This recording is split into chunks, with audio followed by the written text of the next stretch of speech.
Hey guys, I'm Craig with The Dark, and you're listening to the Barn and Park Hills Underground Radio.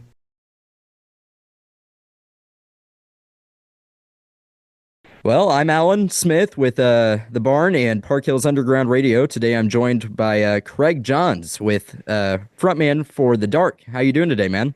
Good man, how you doing? Thanks for having me. I'm doing all right. So you're out in the Los Angeles area, right? Yeah. Mhm. How's the weather out there? Much better now. Yeah, we Yeah. had some natural disasters earlier in the year, Or but it's feeling a lot better. We got a little bit of rain, which is super rare for us, but it took down a lot of the smog in the air, and it's actually been pretty nice. Today was a really nice day. It's been good. yeah.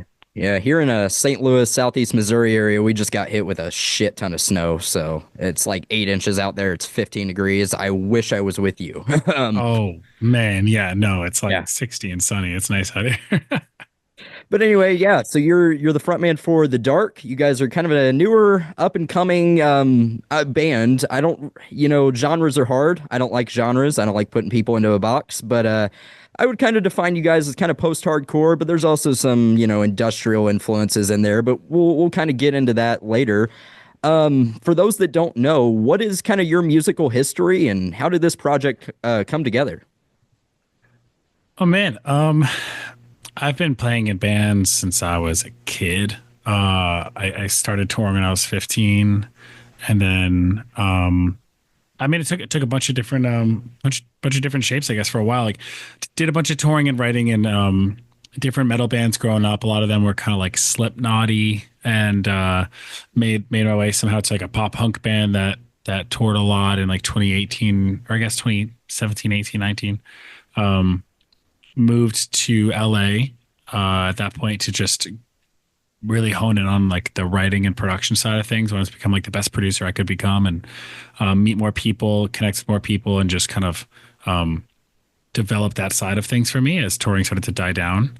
I was 25, and then let's see, I guess 2020. Yeah, I was 25, and then this band really started as originally just kind of a writing project. Alan wanted to work on some stuff that was a bit more of this kind of like dark, cinematic, electronic kind of industrial feel, and it slowly made its way into becoming more of like a rock project, and then more of a metal project, and then kind of bringing those influences back in, and it ended up becoming The Dark over the course of like 2 years of just writing and auditioning different sounds and things. But we ended up here. Awesome. So yeah, your new EP comes out this Friday. By the time this is out, it will already be out. How Nice. does it feel to, introduce this project to the world? Oh, it feels really good. I thought it'd be a bit more nerve wracking than it is, but it feels really good. Like I said, it started off kind of as a thing where we were just writing whatever we thought was cool, just to have fun with it, and didn't really, we were like, oh, maybe this will be on a TV show or a movie or a soundtrack or something. So we're just writing stuff that really felt cool and sounded cool, and creating these little universes and these songs, and didn't expect it to become a band. And then when it became a band, I just didn't really know what to think. I didn't really know how far it would go or how big it would be. I just wanted to make it as cool as possible and have fun with it, and make songs that I think I'd be really proud of, and also like things I would want to listen to myself. When you're a new band, you're in this rare position where no one has any idea what you sound like yet, and you have no expectations yet. No one's saying, "Oh, I wish it was heavier or this or that or brighter or more like the last album." Like you could do whatever you want. So I Yeah, just really leaned into that and just tried to do whatever I wanted, yeah, whatever I thought was cool. And now that it's out, and it's been pretty well received, man. Like people seem to like it, which is cool. You just don't know, and people are so freaking harsh on the internet. Like you just didn't know. But people seem to be into it, so it's just given me the hope and the confidence to keep putting out more stuff and keep fanning that flame. And I'm just happy it's out. I'm just excited that people like what we did. yeah. They say you only get one first album. Hmm. And I think that there's a lot of truth to that. Nowadays I feel like bands kind of, shifting genres and trying new things is a little more accepted, even more than it was just a couple of years ago. But still though, you got to come out with something that, people enjoy or can enjoy, I guess if that makes sense. Hmm. Yeah.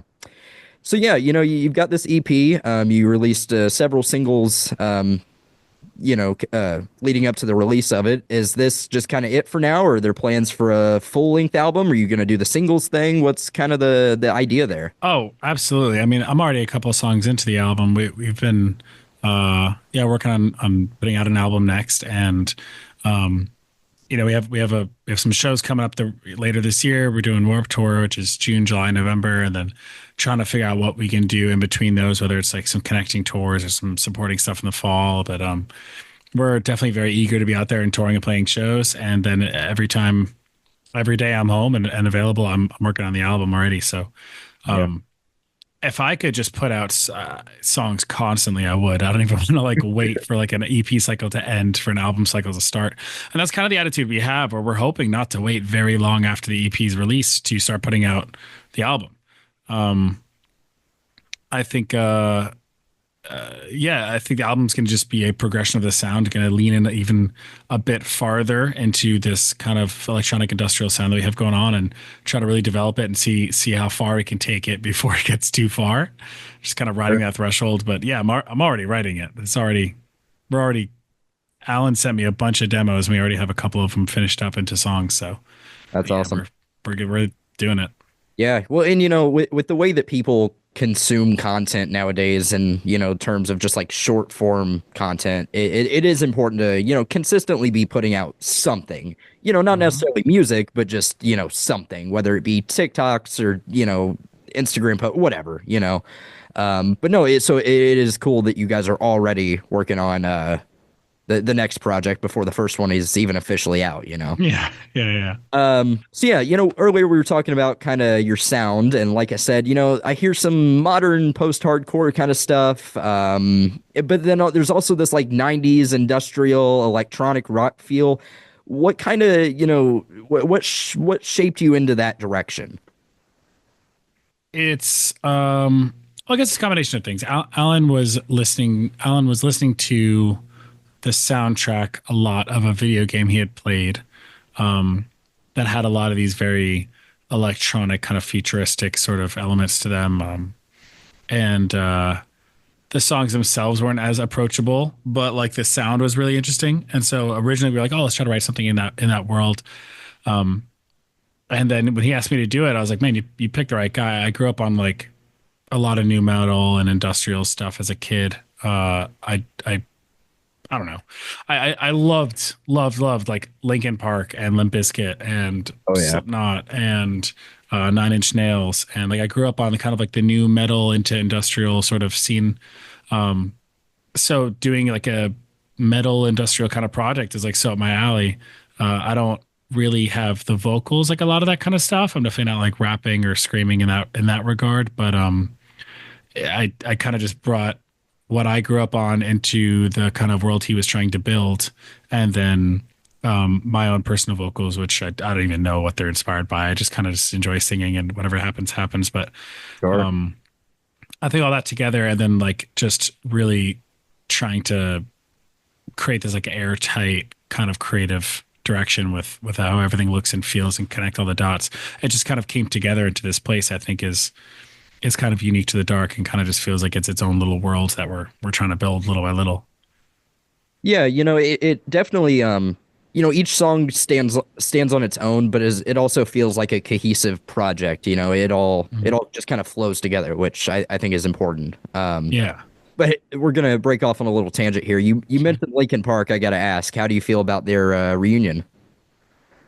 Um, I honestly don't know. I don't know how I feel. I don't feel honestly strongly either way, which is Fair unlike enough. me. I'm a pretty opinionated person, I feel like a lot of the time, but like I really like what I like and don't like what I don't. But like, um, I don't know. I loved Hybrid Theory and Meteora, and then I think I kind of just grew away from the project after that. That's fair. So as it became a lot more like commercial, alternative, kind of like a bit more, I hate to use the word mainstream because I guess, you can make mainstream anything. But as it kind of grew away from that original sound, I think I just kind of grew out of it because I was like still in the heavier side of things. So I feel like I hadn't been close to the band in a long time Yeah, emotionally. that's fair. So Yeah, that after years and years and years, finding a new singer that is you know, kind of helping to like redefine what this band looks and sounds like. I think it's a cool move. I think it is cool and I respect it. And I think that like having someone that be trying to bite off of Chester would be a bit weird for everybody. So doing someone that having someone that has like their own thing going on, I think is the move. Mhm. But I just don't feel that invested anymore. I think personally, I don't know. I haven't really thought about it a whole lot, to be honest. I've been kind of just focused on working and Yeah. my shit. Yeah. Fair enough. I mean, really, like I said, the only reason I ask is because, you mentioned them as an influence and a lot of people feel very Yeah. strong about it. So I was just curious. No, totally. Yeah. But moving back on to the dark, what's kind of the songwriting process for you guys? What does that look like? Does Alan send you something? Do you send him something? Does it vary? What's it like for you? Um, it It actually doesn't vary a whole lot. It's actually pretty streamlined. We've been writing together for years at this point. We kind of figure out what works. So Alan will make a demo at his house. It's usually a couple pieces of a song, and over time they've gotten like more and more full these demos. And I think he's like uh he's just getting so much better so fast. It's sick. It used to be like a guitar riff, and now it's like I'm like, damn, this is pretty close to done, man. This sounds really good. But they vary in their how far along they are. But he'll send me a demo, and then if he'll send me a bunch, and I'll kind of pick the ones I like, and ask for stems, and he sends me a stem to them, and then I open them up on my side, and kind of just I start to play and tweak, and I'll replace sounds or loops with things that I've creating from scratch, or just like oh, I see what you're going for with this, but I think it actually should be more like this, and I'll just kind of play producer, and I'll flesh them out to what I think is a relatively finished instrumental. And then I always do vocals completely last. Like the song is like completely done and almost mixed before I even touch vocals. I don't know why. I know some people are the other way around, but I like to like put my headphones on and just like have the mic here, just like be inside the song and like literally have like the lights off and just feel like I'm inside it and just start to sing and find like what melodies I think like already existed in that song. I'm just like uncovering them sort of in a way. But I try to have everything else done first so I know like the world I'm walking into. And I'll usually come up with the vocals and send them to Alan, and then we do like a last kind of wrap up, touch up, finishing touches, one or two sessions together. A couple times we've gotten the instrumental pretty much down, and then gone to our friend Eric. Eric Ron, he's another writer, producer, incredibly talented guy, done a ton of stuff on radio. And we go over there and kind of do that same sort of process there where we have the song and then kind of just like bounce ideas on vocal melodies back and forth together. And then same thing, I just go home and record them. And then it's done. Right on. Yeah. It's not like it's this kind of music is so electronic heavy and so production heavy and so like meticulously all these little decisions between synths and drum machines, and it's all so careful that like it's not like four guys standing in a room just like what about this, what about that. Sure. It's a lot more like neurotic than that. I'm like sitting here fine tuning all these little things, so it's definitely a studio heavy project, but I'm a producer and I love that shit, so it works for me. Yeah. I mean, I like it. Yeah. So now, when your management or publicist approached us with the opportunity to do this interview, they sent us a press release, and you're quoted as saying something that I thought was pretty interesting. You're like, a lot of the lyrics that we write are based on living in modern LA. Is that something you can kind of elaborate on? Yeah. Man, sometimes I'm like, I gotta be more careful what I say because I said that, and I feel like every interview I've done so far, like, so you fucking hate LA, huh? I'm like, no, no, no, no, no, no, no, no, no. But yeah, I mean, I've kind of touched on this before, but like, it's just, when I first moved here, I was like experiencing a lot of difficulty here, and I've been here like 4 years, 5 years, and like this project has been like half of that time, and so a lot of the stuff I was writing about at the time was just like it's just difficult, I was like didn't know a lot of people here. It was relatively difficult to get around and to survive and just to have food on the table and like pay rent, and I didn't have health care, and I'm taking the bus to work, and I'm working super early in the morning and then super late at night, not sleeping, and just trying to go out and network and meet people and get my name out there and get some work in was just like put me in positions where I was constantly like out more than I probably should be out, and developing these patterns and habits that were like less than desirable. And so like there's times I just be miserable and tired and hungover and on the bus at 4 in the morning coming back from work and just looking at like the poverty and the homeless and my physical condition and my mental state and just being like, this is fucked. This is so fucked. Like there's got to be a better way. And I think a lot of it was, looking at these fictional things like Blade Runner or John Wick or The Matrix or Cyberpunk or any of these kind of things that we enjoy for their music and their aesthetic, and then looking at them and then meet the next day taking the bus to work. I mean, like we're not that far off. Like this is in that direction. Like the how easy it is to fall apart in the city is like it's easy, and I've done it. And so a lot of it was just me kind of talking about that, touching on that, reflecting on that. Yeah. Uh, and combining these sort of imageries of how I think it's going to be in the future with how it is for me personally at the time, right now. You might have said this earlier. Where are you from originally? I'm from New York.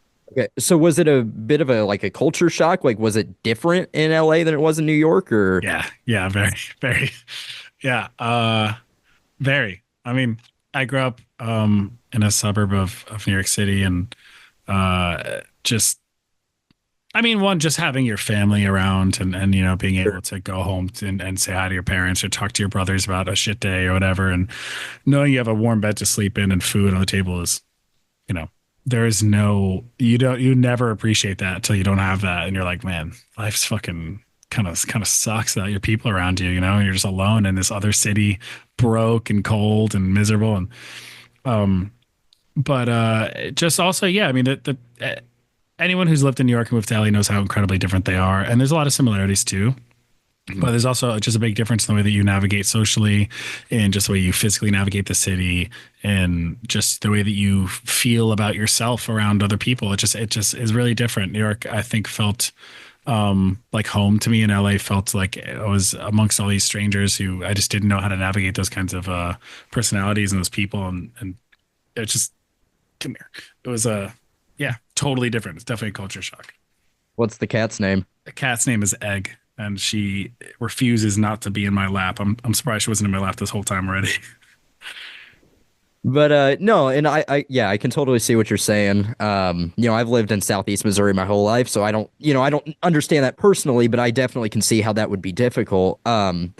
But I was gonna say, and also I've got to imagine, you went to, LA to, further your career and, make new connections, that kind of thing. So I can see how, your focus was entirely, professional and business where, so it must have been somewhat difficult at least to build those personal connections as well.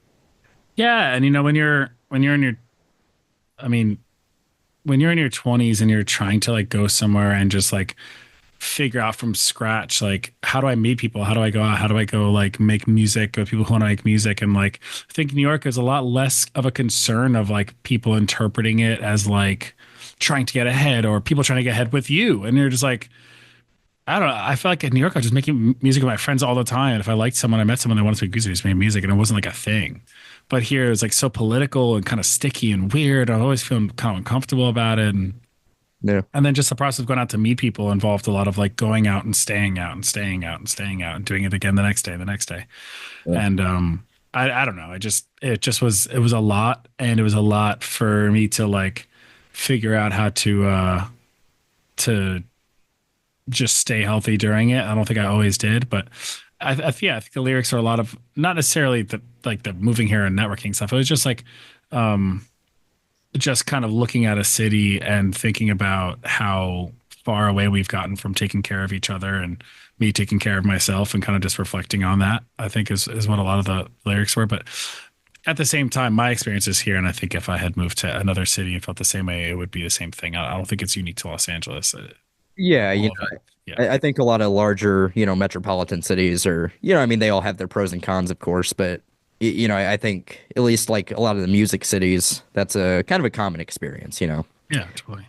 Um, but anyway, so one of the pros about California is there's a ton of venues to play in, and you guys did a little run last year with a red jumpsuit apparatus, right? Yeah, yeah, yeah. It was funny. I don't know how he ended up playing for them. It's kind of funny. Uh, Um, I mean, was so our yeah, what was that like? Well, I mean, it was awesome, and they were very nice people, and the shows were great. You know, the hometown one, the Anaheim one, sold out, and it was awesome, and it was obviously our first shows as a band. It was also my first shows fronting a band ever. I play guitar in every band I've ever been in. I've never just got on stage with a microphone and like just sang at people. I was like, what? I was freaking out. I was like, what do I do with my hands when I'm up there? What do I say in between songs? I was like bugging. I was like, this is terrifying. It's like Ricky Um, Bobby. I don't know what to do with my hands, you know? yeah, literally. Yeah. I was just like, this is crazy. Um, but it was just kind of funny because I was like, they're a pop band, and I don't want to like not do them the justice of being like, I don't know if they know what we sound like. I'm sure they did their due diligence and checked us out, but like, it was definitely funny. Like the kid who opened, Garzi, Mhm. killer, awesome musician. It's kind of this like rocky shoegazy thing, but pop centric. And then everyone knows that Red Jumpsuit's coming on after us, and they're pop. And then we're on in between, and everyone's like has just seen this, and they're about to see that, and then we play, and we're like in these heavy tunings, playing seven strings, screaming breakdowns, and trying to open up mosh pits. And I think people were just like, "What the fuck is this?" Like, you could tell people weren't expecting it, and like there'd be times where I would like get people to open up a pit, and they'd all do it and be excited, and then I'll be looking at each other, and then no one would go in it. It's like, y'all just made a circle, like, and no one moshed. It just is a big circle in the crowd. I was like, God damn it, guys! Like, so it was a funny crowd to play to at first. I was very grateful to do it, but I'm also like kind of looking forward to playing for a metal crowd. Yeah. Well, you Yeah. telling those stories, it reminds me. I'm gonna probably butcher the band and the city, but I want to say it was in like Montreal, somewhere in Canada, and I think the band was Alpha Wolf maybe. And they're on stage and like they split apart the crowd and to do like a wall of death thing. But then when the breakdown hits, everybody just stands there. Yeah, It's yeah, so that's what happened every night. I was like, ah, damn it. awesome. Yeah, it But was hey, funny though, but it was great. As like we needed to go play some shows and get our reps in and like learn how to play shows as a band. And sure. um, Yeah, that you guys had joined after the EP was pretty much written, uh, not intentionally, just like when we started putting members together, realizing it's going to be a band, and like they're two of the best players I've met. Like Derek is so creative and collected on drums and so reliable, and Nick's a better guitarist than me for sure, and he's playing bass, and like they're filthy, but we haven't like gotten together and played shows together yet and learned that dynamic. So we were just like, oh, if Pop Band wants to bring us out, we're like, well, let's just do it. Let's just go play shows no matter what. We need to be out there and playing shows and doing it and getting our reps in and just like learning how it feels to play together. And I need to learn how to front a show, certainly. So um, we just went out there with, we're like, well, if they love it or they hate it, let's just give them something to remember, certainly, and just do the best we can do. And yeah, I mean, they all went really well. It was very cool. They all went very well. Yeah. that's awesome. Now your bass player and your drummer, are they going to be involved with the writing of the next album, or is that just kind of a touring thing? Or It's they're not hired guns, so they're not like just on like a day rate. They're definitely part of the band. They contribute a lot. I don't think writing is like the main focus for those guys. I think they have a lot of insight as far as like the way that we market ourselves, and they've been really helpful with our socials. Everything we do as a band gets run by the whole band, and like they're absolutely a member in every regard. The writing process, it's something that it's and we've talked about this with them too. It's like it's something we're still kind of exploring because this band was just me and Alan writing in our two, you know, yeah. Well, respective rooms for years, and now it's kind of like we have other people who are like, where really do we loop them in? It's like I'm not entirely sure. It seems like what we're doing is like kind of pulling the songs together till the songs are done, and then there will probably be this like last kind of revision where if anyone has any notes or Derek wants to change drum parts or Nick has any thoughts on production, like there'll be an opportunity, I think. But it's always been kind of me and him just writing in our rooms. yeah. It's an interesting thing to navigate now that there's like more people involved. You're like, well, where do we really slash do we kind of change things or I don't know. I'm not really sure, honestly. Yeah. Yeah, yeah. I mean, like you said earlier, it's a very studio centric project, at least, at first, and very meticulous with the way you do it. So I can definitely see how that would be, interesting to navigate. But anyway, the big shows you got coming up this year, you all are playing a Warped Tour. Yeah. That's all three dates: Washington, D.C., Long Beach, California, and Orlando, Florida. How did that come together, and how does that feel to be doing that? Oh man, it feels so good. Uh, I am looking forward to it. Like you have no idea. It's I played Warped Tour in 2017 with my old band Locals Only. Excuse me, my old band Locals Only, and we did the whole thing. And we played the Full Sail stage and an acoustic tent. And we were like one of the catering bands, so we would like help with the serving of food to the bands in exchange to play the Full Sail stage because we were like a brand new band at the time as well, and we didn't have a driver or any money or any budget. We weren't getting paid. We were doing it fully ourselves. So we were like hustling the line selling CDs and then like sleeping in a car for like the entire run. And like, it was fucking brutal. I mean, it was just brutal. It was so hard. But not sleeping for days and being in 110-degree heat for like a week in a row and just like, being delirious as fuck, just trying to stay awake to drive to the next show and do it again. And like, it was insane. And it was the most fun I've ever had in my life. I mean, I made so many friends, and moving to LA and reconnecting with a few of those friends, which kind of led me to my current friend groups, which led me to my current band. And like, it was incredible. And then we did a couple shows in 2018 for the last, we just did like the Northeast side of it, for the last one. So being asked to play this year, I was like, oh, hell yeah. I am so down. And I don't know. We got flames on the Warped Tour Instagram. I mean, everyone. It seems like every new band is Well, just absolutely getting roasted. And I was like, they're like, oh, this is a TikTok tour. These are new bands. And I'm like, one, I don't think we're doing that great on TikTok, man. I don't know if you've seen the numbers. They're not amazing, but they're regular. I think we're not a yeah. TikTok band certainly. And two, I was like, bro, like I've done this tour before. I've been at this for 15 years, dude. Like I've been doing this forever. I've been working so hard for it to people like, all these new bands just jumping on Warped Tour. It's like, bro, what are you talking about? Like, and that's what Warped Tour is about, man. Like when we were young is Legacy Acts. Warped Tour is supposed to be like the upcoming new bands and all the bands that you're excited to see that you're wishing they were announcing, these legacy bands. Like when you saw them at the time, they were the state of the scene. They were the upcoming cool new bands on the labels that you liked. And I think that people are just wanting the legacy acts, and they're like not thinking about like, well, a lot of these bands are getting announced. Like I know who they are. They're friends of friends, or they're on our label or on other labels that we're friends with. I'm like, this is the state of the scene playing Warped Tour. But I think a lot of people are just looking for legacy acts and don't acknowledge that. And they're roasting all these up and coming bands. And I'm like, it's kind of heartbreaking, man. Like, not even just us, but some of my friends, like, yeah, we announced it, dude. We kind of got roasted. I'm like, oh, dude, we did too. But like, fuck them, man. If they're going to get refunds, let them get refunds. It'll be more people in a good attitude of the day of. I think it'll be ends up being good. But it was an interesting reaction, certainly. Yeah, like you said, that's what Warped Tour has always been about. It's been those up and coming bands, and the bands that everybody wants to see. I don't know, a day, let's say a day to remember and Bring Me the Horizon, great bands. But those guys were playing Warped Tour before it went away, and now Right. they're huge. They're a little bit above that level. Right. So yeah, you're gonna get a lot of those up and coming bands. I've been trying to follow. They're announcing like 10 bands a day. It feels like. That's a Uh, lot. yeah, I've been trying to follow it as much as possible, and I've found some really good artists through that. There So really are. There's some great artists that are playing it that are small.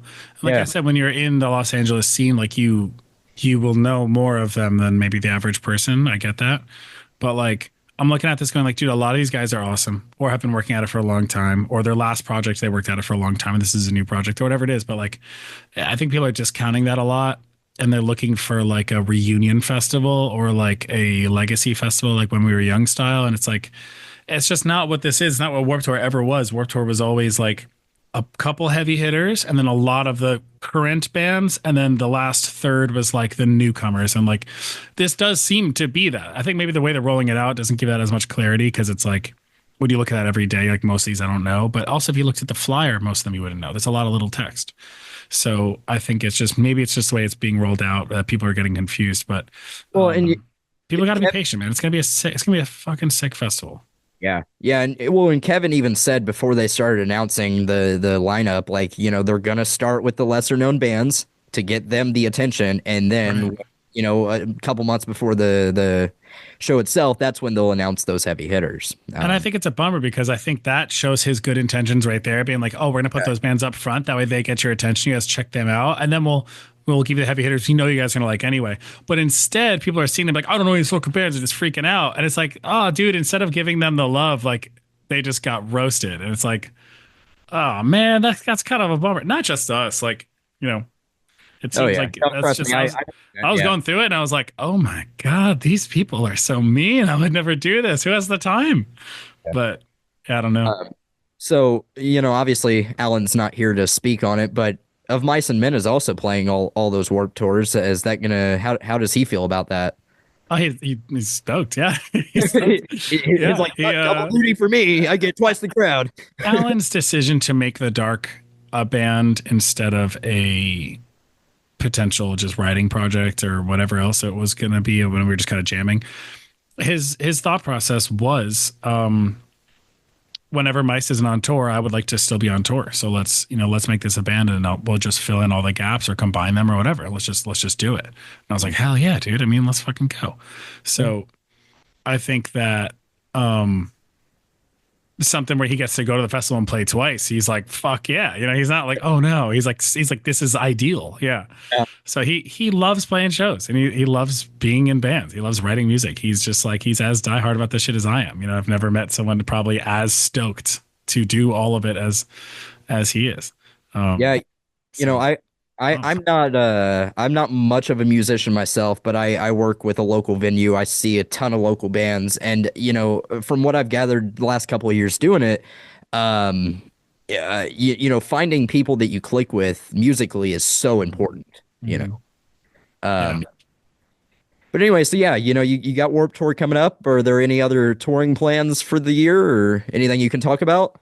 No, not yet. We have a couple of different things that we are cooking up for the fall. But right now we're just like literally currently on a day-to-day basis. I'm just working on the album. I'm trying to get this as far along as I can. Um, we're doing some cool collaborations, which I'm really excited about. We haven't had any features or anything like that on the EP. That's something I want to do more of on the album. I love writing. I love writing with people, and I love bringing other talented people on board. So doing a bunch of that and trying to find more tours. Honestly, like we want to be out there. I mean, I'm kind of shameless to admit it, but it's like, dude, I mean, we want to be out touring as much as possible. So it's like if we don't have something booked and there's an opportunity, we're like, yeah, we'll take it. We'll do it. Like we just want to be playing. We want to be Yeah, growing. I We want mean, people to hear our music. We want to be out there. So we're actively hunting right now for like some really cool fall winter stuff and writing the album. And that's kind of the day to day. yeah. I mean, touring and just getting your name out there is the only way that you really, I feel like you really succeed in this kind of music, this modern day music industry and world. Hmm. Obviously there are studio projects out there, but touring, getting your name out there, selling those T-shirts, that's definitely the way to do it, at least from Yeah. what I've seen. Yeah. Um, Exactly. so yeah, that like you said, that new EP, self-titled, The Dark, is out now. Anything we didn't talk about that you want to add today? Um, I don't know. I don't think so. I mean, yeah, check out the album. Definitely connect with us on socials. Everything is at thedark.fm.